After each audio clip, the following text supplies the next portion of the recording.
the cover. Can he do it? Kick out at two. Just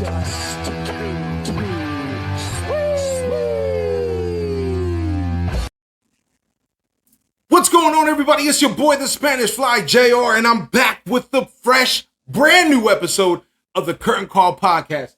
I know, it's been a while. I explained it everything in the other video. You know how I'm doing it. I'm rocking the Curtain Call Podcast merch where you can do it too. All you got to do is DM me, and I'll give you all the information. We got a lot of new things coming up, but I wanted to get on here and make a really quick video of some of the things that have happened that we haven't talked about. And I know the last time that we talked, Cody Rhodes wasn't even in the WWE at that time. And now he's back in the WWE. But we're going to get right into a few things. Now, check this out. I just wanted to know what you guys thought of Clash at the Castle, what you guys thought of the AEW All Out. I mean, we had some good shows. But I just wanted to point out a few things that I absolutely love. I think out of the both pay-per-views that we saw, or the Premier Live event and the pay-per-view of AEW, the best match by far, to me, was Sheamus and Gunther. Sheamus and Gunther really went at it. My goodness. Talk about a stiff match. They were going in on each other very, very, very hard, and it was a very well-told story. The story was amazing. I love the fact that leading up to the match, every time Gunther and Sheamus got into the ring, and they would just eye each other. They would just eye each other. While everybody else is fighting around them, they're just eyeing each other. They didn't get physical with each other until they got to the Clash at the Castle. And to me, that was amazing. Amazing. So I want to know what you guys thought about the Gunther and the Sheamus. Sheamus, my gosh, man.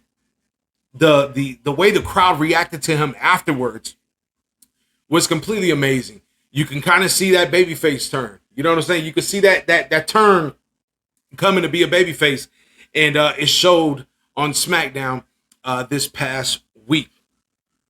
Another great match was the Roman Reigns and Drew McIntyre match. Now, it was a typical Roman Reigns and Drew McIntyre match. It was a good match, but I think they told an amazing story. The crowd was so behind Drew McIntyre.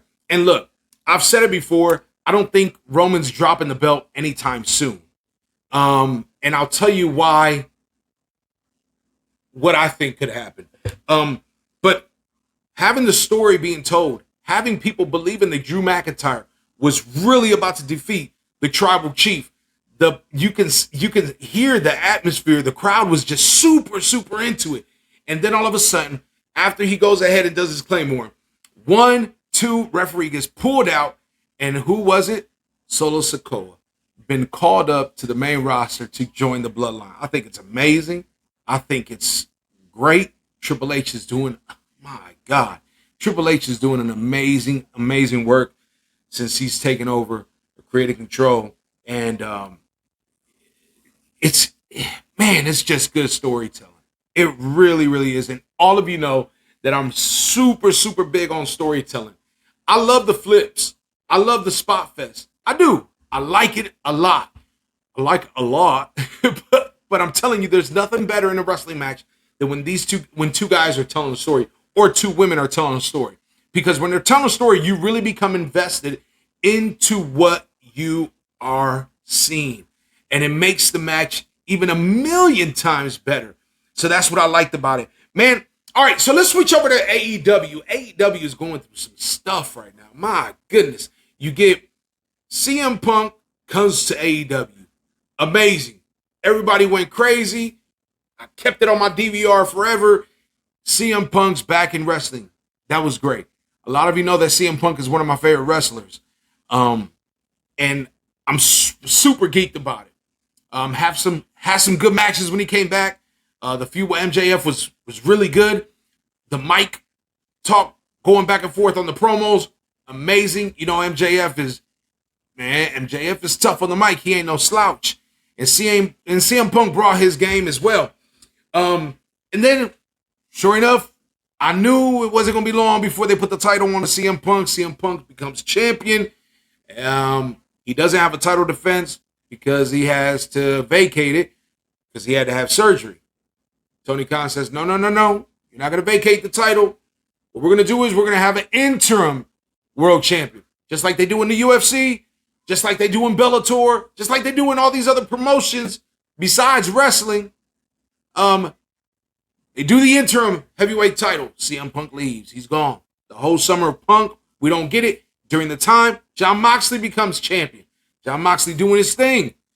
All of a sudden, CM Punk comes back, and now we're about to get Jon Moxley and CM Punk at a pay-per-view. So we thought, until no, they're going to do it in Cleveland, Ohio. Hey, my hometown. So let's go. Here we go, Cleveland. You get a championship match a week before the pay-per-view. I was scratching my head. That don't make no sense. Then the match comes along, and you all know what happened. In 3 minutes and 9 seconds, I think it was, we got a, do you say new champion or a full-time champion? It was without the interim title that he becomes your AEW World Heavyweight Champion, and that's Jon Moxley. CM Punk injured his foot. Okay, boom. But then Steel comes out, smacks CM Punk. What's wrong with you? CM Punk grabs the contract. Yeah, we from Chicago. We about to do this. And I'm going to take my title back at All Out. And the match comes. And CM Punk and Jon Moxley, it was an okay match. It wasn't a great match, in my opinion. It was an okay match. CM Punk becomes champion. But that wasn't even the drama part. The drama part is when they're doing the media scrum in the back. CM Punk, you could tell he's been upset about the comments that have been made by other people bought to him about him. And I'm not going to get into he say, she say, because at the end of the day, it could have been he heard that somebody said or whatever the case may be. Comes along and he kind of goes into business for himself in the sense of, instead of talking about the match that he just got done beating Jon Moxley for the title in his hometown of Chicago. And if he had anything to be upset about, it was the fact that MJF made his return at the pay-per-view at the end of the match to basically challenge or to tell CM Punk that title's mine. And they were cheering for MJF like crazy. Besides CM Punk, MJF got the loudest pop of the night at the pay-per-view. Go back and watch it. Besides CM Punk, MJF got the loudest. The loudest. And if you watch it, MJF, when he comes out, gets a louder pop than CM Punk. CM Punk ain't talking about that. CM Punk wants to talk about Colt Cabana. He goes in on Colt Cabana, telling the backstory of what's happening with Colt Cabana, and then he goes in on the EVPs. He doesn't say the Young Bucks' name, but he does say the EVPs. He doesn't say Kenny Omega's name, but he says the EVPs. And he says that the EVPs can't even manage a Target. Hey, shout out to Target, though, man. What Target? Target ain't got nothing to do with this. He just threw them in there. I guess he might be a fan of Walmart, so he said Target.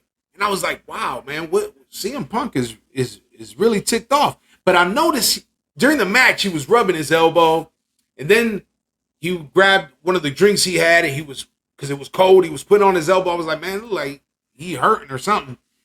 And all of a sudden, he gets done with the shoot interview, I guess you can say.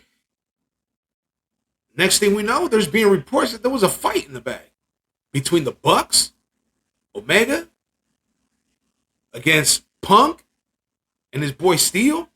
Steel bit Kenny Omega or Nick Jackson, Mac Jackson, one of them.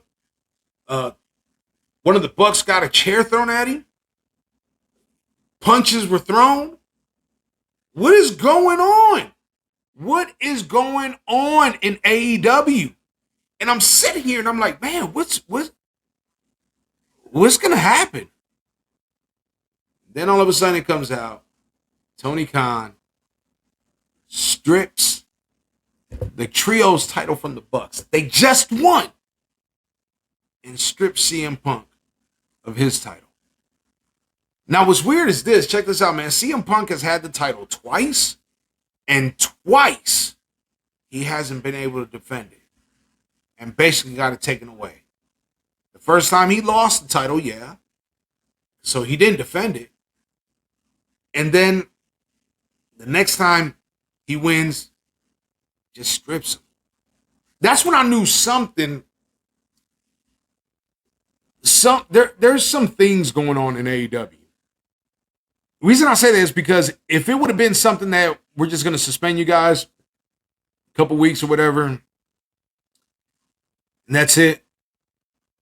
But the fact that Tony Khan took the titles off them, like, it's not that we're going to have interim champion or interim trios champion. No. They crowned the new trios champion in Death Triangle. And they're going to crown a new AEW heavyweight champion at their event in New York. So it isn't that we got an interim champion. No. They got their titles stripped from them.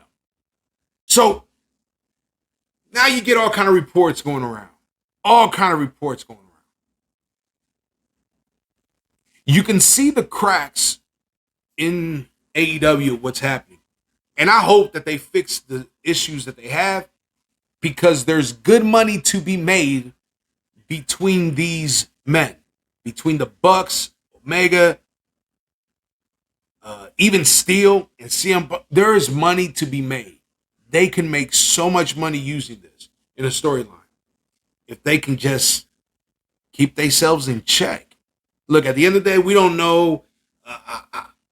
We don't know if CM Punk's a true hothead. We don't know if the Bucks are not Christian AF as they say. We don't know. But what we do know is that if they were to put this on screen, they can make some serious money. So here's my question for you guys. The question is, if Cody Rhodes was still in AEW, would this be happening? Would this be as bad as it is right now? And what I mean by that, you got to understand at the end of the day, Tony Khan is still new to this. So you can't put blame that much. You can't put a lot of blame on Tony Khan. You really can't. Although personally, I feel that in order for him to make a statement, I was talking to my sons about this right after the news came out that there was a fight backstage. There was no title stripped or anything. And I said, it's like he's losing control of his locker room. And you could tell that when Punk was going in on his promo on the media scrum, you could look at Tony Khan's face. He was like, what is going on here? So I was like, man, I think he's losing control. Like I think it's getting out of hand. And I said, to me, it looks like the only way, if a talking won't do it, then the only way he can grab a hold of what is going on is if he, number one, strips someone of their title, which he did, and number two, not suspend somebody, but he's going to have to let somebody go. And he hasn't. Is he going to fire somebody? I don't know. It's too early to tell, because all of a sudden, shortly the next day after finding out that CM Punk was stripped of his title, it comes out that he's got to have surgery. He's going to be out 8-9 months. So once again, we're going to be without CM Punk for that long. So the question is that if Cody Rhodes was in AEW still, would this have been handled differently? I guess is what I'm asking. Because even though Cody was just a wrestler for years and wasn't an EVP for a long time, or an owner of a company for a long time, or the way he started up the company, he didn't have the experience or whatnot. But what he did know was he knew wrestlers. He knew his talent. And could this have been something where it wouldn't have got out of hand the way it has? The other question I have for you guys is, as much as I love CM Punk, man, How do you feel about this signing of CM Punk? Since he's been in AEW, look at his body of work. Has it been worth it? Not one wrestler has said it. Multiple wrestlers in AEW have said that there's a lot of backstage politicianing going on, politics and trying to do all this and all that. So there's a lot of tension in that locker room, it seems like. Now, this is all speculation, obviously, because we don't know. You're not backstage. I'm not backstage. We're just reading what is being told. And it isn't from the dirt sheets or anything like that. These are from credible media sources that have been speaking to people. Like, for example, CBS Sports gave an interview on how they spoke to somebody. Just like in the NFL where they say, player on a such and such team wanted to stay anonymous, but he claims that da-da-da-da-da. It's happening the same thing in wrestling. And it's almost like it was the signing of CM Punk, was it worth it at the end of the day? Now, we all got the CM Punk back. We loved it. It was a great feeling. And I remember, if you go back and watch the videos and when CM Punk debuted, that we made a video on the Curtain Call podcast, I remember asking the question, when is the honeymoon phase going to fizz out? Yes, he was showing up everywhere. They're singing his song. They're going crazy. But when was that honeymoon phase going to fizz out? And it seems like, to me, it's almost fizzing out right now, especially after we were supposed to have the Summer of Punk, and then he's out with an injury. And now he regains the title, and now he's going to be out possibly till springtime. So it's almost like we're not getting CM Punk again.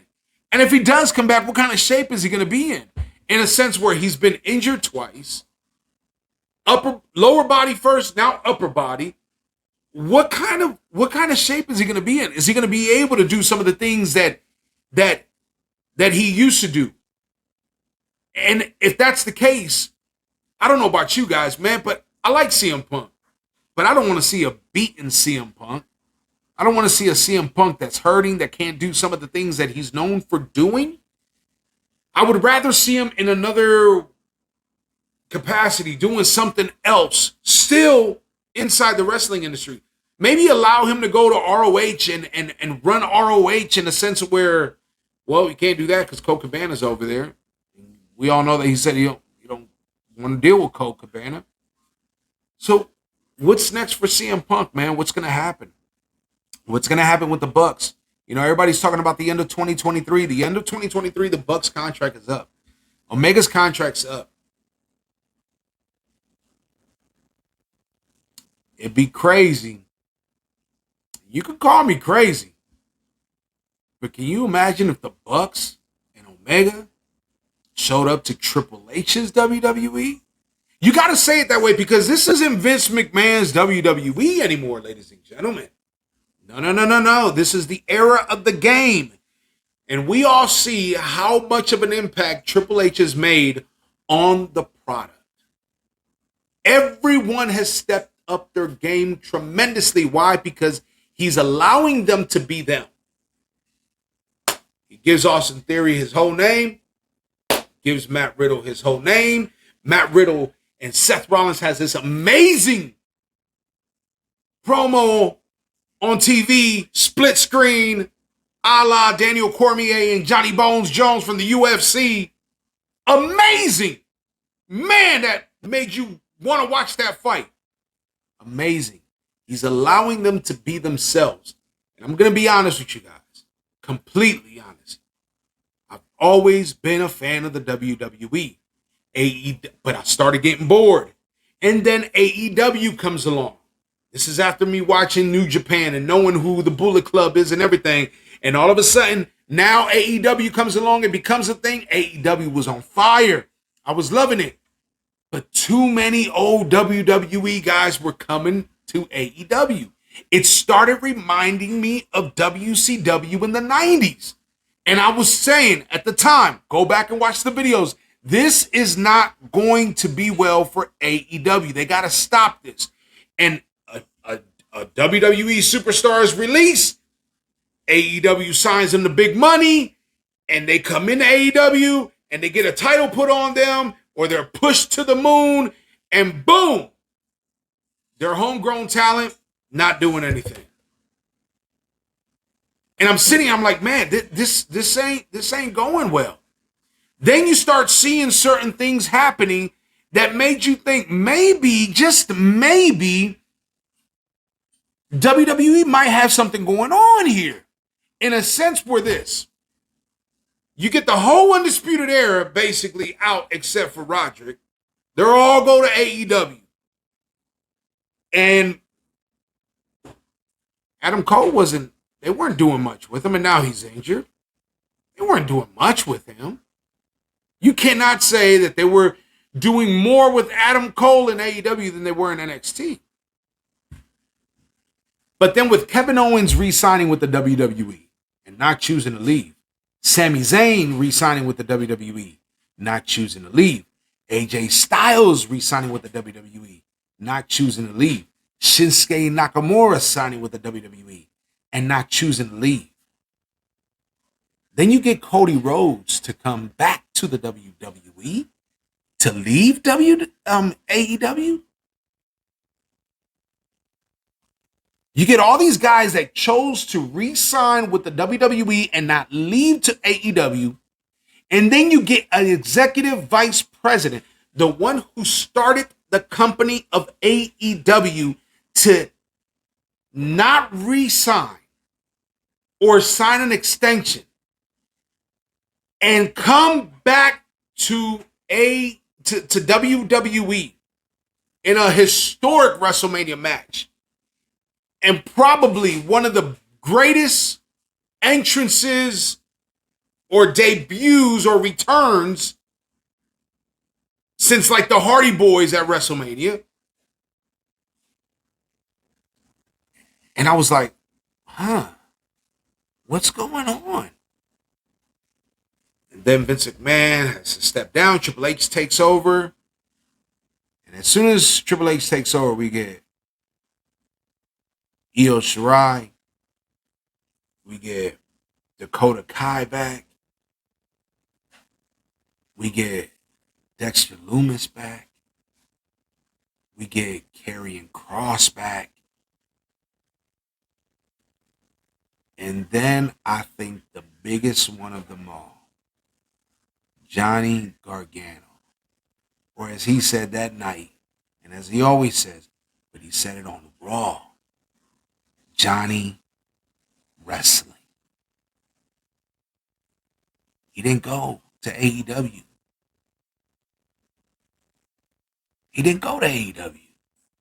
Johnny Wrestling didn't go to AEW, the quote-unquote real wrestling. You know, they're not superstars. They're not entertainers. They're wrestlers. He stayed in the WWE. Well, not stayed. He returned. So it makes you wonder, man, Triple H is obviously doing something right. He's obviously doing something right. Since Triple H has taken over, where has the 24/7 title been? You don't see them backstage running around like they used to. And every time they do a backstage interview or something like that, you see something happening in the background. That's a la Attitude Era. When I was watching WWE in the Attitude Era, every time they had a backstage segment, they always had something going on. That way they could keep you engaged. Like, for example, the first time Dexter Lumis showed up, that he was grabbed before he jumped the barricade or whatever. That segment of the car crashed in the back was in the first segment. And throughout the show, they kept dropping stuff, making people say, what is going on? And the greatest thing about it is that the commentators weren't even acknowledging what was going on. It made you feel, maybe, is this supposed to be happening? And then when Dexter Lumis shows up, what do they say? They don't even really say his name. They whisper, is that Dexter Lumis? Is that Dexter Lumis? And it made us say, whoa, he ain't really supposed to be there. What's going on? It's Attitude Era at its finest. At its finest. The same way they give Coach of the Year awards. The NFL, NBA, baseball. Triple H, in my opinion, after just being in charge since SummerSlam, ladies and gentlemen, I'm telling you, he is the Coach of the Year. The season ain't even over. I can't wait to see what this year's WrestleMania is going to be. Because we've had the Forbidden Door pay-per-view with AEW, but I'm telling you right now, man, Triple H is not afraid. If it's good for business, he is not afraid to open up a Forbidden Door for his guys in the WWE. Fantasy booking. Can you imagine Roman Reigns showing up in New York, challenging for the AEW championship and wins it, and then says, "Acknowledge me"? Man. Of course, we know that most likely it's never going to happen. But Triple H is not afraid to open up the doors to have wrestlers come and do business. It's crazy because you had Dutch Mantel saying he wanted to come back to the WWE to work for Triple H. All of a sudden, Road Dogg comes back to the WWE to work for Triple H. Shawn Michaels taking over NXT, and NXT is doing, to me, NXT is great. I love what they're doing in NXT. I think Braun Breaker is a phenomenal star. They're doing amazing things in NXT. Hats off to the HBK, Shawn Michaels. He's doing amazing things at NXT. But man, AEW got to get their stuff together. They're slipping. They're slipping. The viewerships is at 1 million, yeah. Viewerships is up there with the millions. Yep. They're doing that. But man, all that backstage stuff is just the way it's bleeding out into social media, the way the internet is gathering up this information, and the way people are responding to it, not wanting to really mess with it. I hate to say it, man. This is it ain't good. At the end of the day, man, Tony Khan is going to be re-signing a TV deal. And TV executives, man, when they see stuff like this, man, they're hesitant to put their name on a product or to back up a product. And I hope it doesn't affect them. The last thing I want is for AEW to close. Come on, man. Don't nobody want AEW to close. Why? It's great having different wrestling promotions. It really is great. And I don't know about you guys, but if you haven't, man, watch Impact. Watch NWA. Watch these things. Because it's good wrestling. Great quality of wrestling. NWA, Impact, MLW, New Japan. Hey, man, there's more out there than just WWE and AEW. Right now, to me, WWE is definitely at the top of the ladder these past few months. It's not even close. Great matches. Great matches. Under Triple H's regime, or the start to his new position. I think WWE is doing phenomenal. So that's all I got for you guys today, man. Check this out, man. So we're going to try to be doing this once a week. I don't know what day of the week exactly, so just click on the notification. That way when we upload, you'll be able to know exactly when we put something out there. I need you guys to go ahead and spread this out. Let everybody know, hey, man, the Curtain Call podcast is back. We're going to be doing some great things. I want to be interviewing some people and bringing you along with me. Look, at the moment right now, I'm going to be honest with you, man. I'm not looking to interview no wrestlers. I'm not chasing that clout. I'm not trying to, I want to build organically. I want you guys to help me make this grow. And when we get to the place where we're up there, that we can interview certain people, man, I know some people that we can interview. Absolutely. But I want to be able to do this organically. I want to be able to talk about wrestling. And if I interview anyone first, I want to be able to interview you guys before I do any of that. And you can call it whatever you want to call it. You can say, nah, JR, you got to go ahead and you got to get somebody off rip. You got to go get this, go get that. Look, man, I'm not looking to get a former wrestler to tell me how pissed off they are about the product, or to talk about old things that they used to do and stuff like that. I'm not chasing that, man. I'm not chasing it. And no knock to anybody who decides to do it. It's just not me. What I want to do is I want to talk about the now. And then once we get to the point where we're grown, we have the following, we have the large numbers that we could pull somebody to be able to speak to, man, fantastic. But right now, I just need y'all's help to be able to help this grow, spread it, man, and spread the video to everybody. You know, tag people in it, leave comments in it, and also help me get those TikTok numbers up so we can start doing lives. We're going to start doing lives on YouTube. I'm probably going to be doing lives on YouTube when we have pay-per-views and all that, and just put up the camera, post it up, go live. I'll let you guys know. That way you guys can join in, see what's going on, you know, in the pay-per-view. If you can't watch the pay-per-view, we'll be able to do a few things here and there to be able to see if we can get you guys to see it. And that's what we're going to do.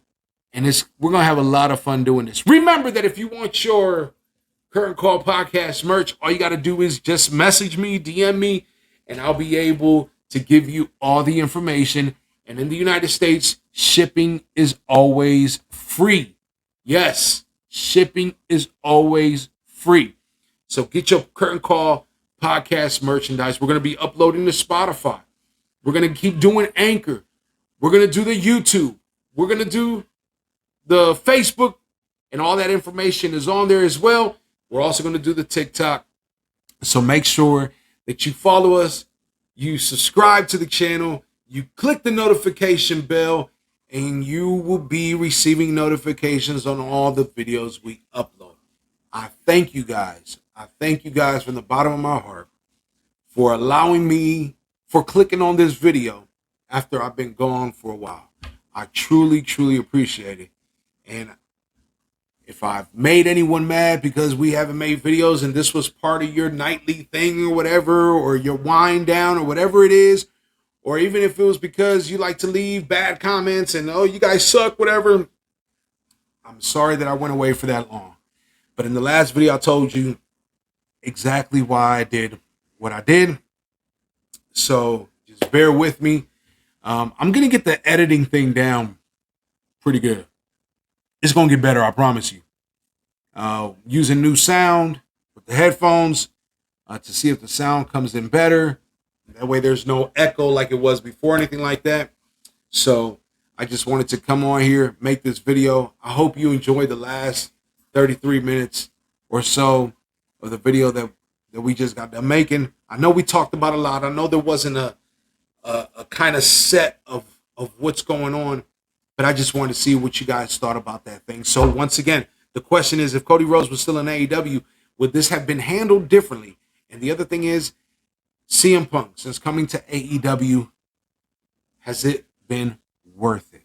So remember, my friend, we ain't done this in so long. Throw him up if you got him too sweet, me baby. And remember that no matter what, we always kick out at 2. I'll talk to y'all later. Here's the cover. Can he do it? Kick out at 2. Just.